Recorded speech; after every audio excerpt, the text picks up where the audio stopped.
Simple Show explains why so many public construction projects go wrong.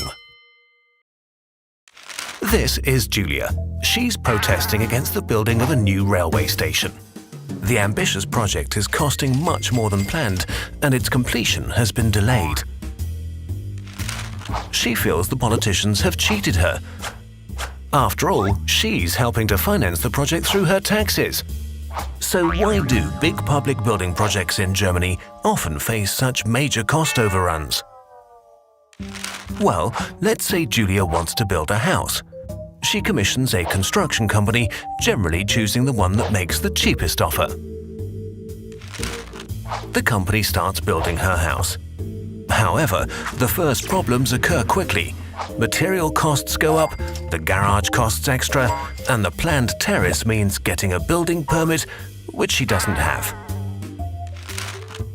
Completion is delayed, and the planned costs explode because Julia, when it comes to potential risks and additional costs, didn't budget enough.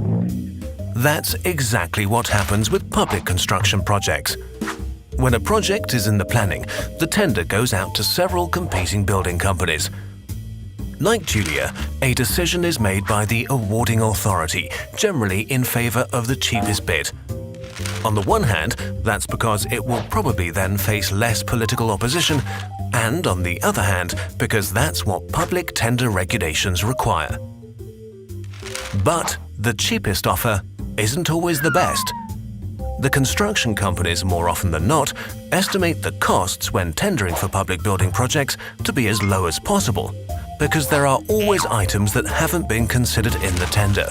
Construction companies exploit that.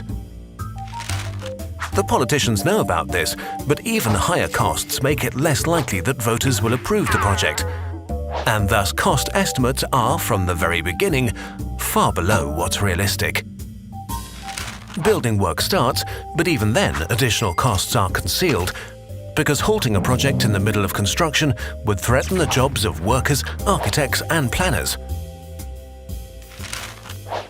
Changes to construction plans, special wishes, fluctuating material costs, or requirements for special permits mean costs rise radically.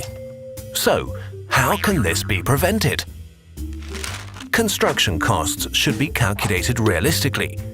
To do that, apart from revamped tender regulations, what's needed are independent inspectors with experience of big construction projects. In addition, the construction company's building plans need to be more precise, and a more realistic construction schedule should be laid out.